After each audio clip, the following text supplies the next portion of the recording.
without a second thought, looking at Nigeria as a person who grew up in the trenches, if there is any other option of getting out of the trenches without much knowledge, it's traveling abroad. That has been the major escape route from getting out of the trenches in Africa. I only spent 7 days in the desert, aside from the days I spent cruising there to Agadez. So my experiences through the desert was not really much except for tests. That was where I know how powerful water is. I suffered from thirst and a little bit of hunger, starvation, and then with stress. We journeyed like 3 days without non-stop. Just keep going.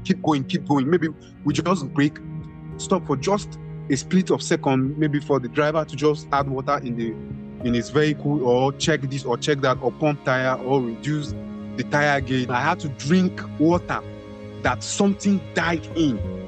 I really don't know what died in. Some people say it's a donkey, some people say it's a camel, some people say it's a human being, but I drank that water. In fact, not just me, everybody drank it, except for the drivers. We have to cover our nose like this and then use our shirt and then put the water through our shirt as a sieve, and then we drink it.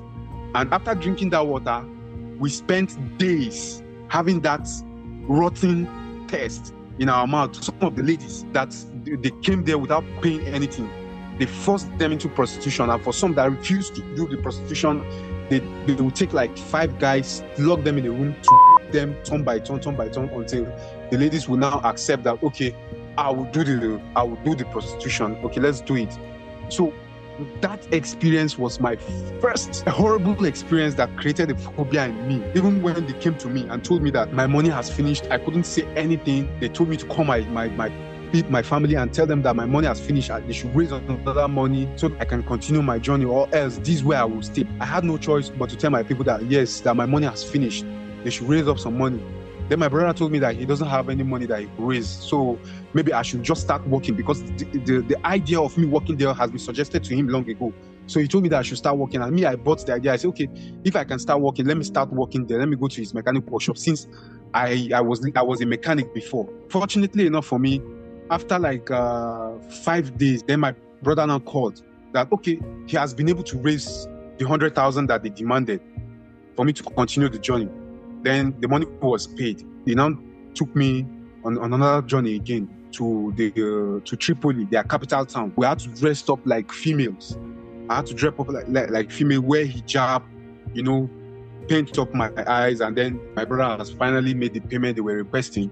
So I was opportune to get on the sea, called it Lampa Lampa in Libya. It's a balloon boat, So on that balloon boat, they loaded us about 150 plus on that balloon boat. So they gave us a 25 horsepower engine to carry 150 people on that boat, and which the engine was a second hand, and it was not new, it was faulty. So we started that journey, our engine keep on spoiling. So we got to the middle of nowhere where there were no sign of any living life except for under the water. No trees, no land, nothing. So we were there, and then our engine spoiled. So our captain got into the sea. He tried to repair it. The sea wave started coming. We were just there panicking. Everybody was panicking. People were shouting. People were standing up on the boat. And that was how they pressed one woman and they killed her. That woman died inside the boat because a lot of people were marching on her. The wave started coming, and that wave is a sign of this is the end for us. So luckily, Mafians came by because of then. After that 2016, the European Union have put up measures to cut down the level of immigrants coming into their country because they were tired of immigrants as at then. So they have paid the Libyan Coast Guard to begin to intercept people.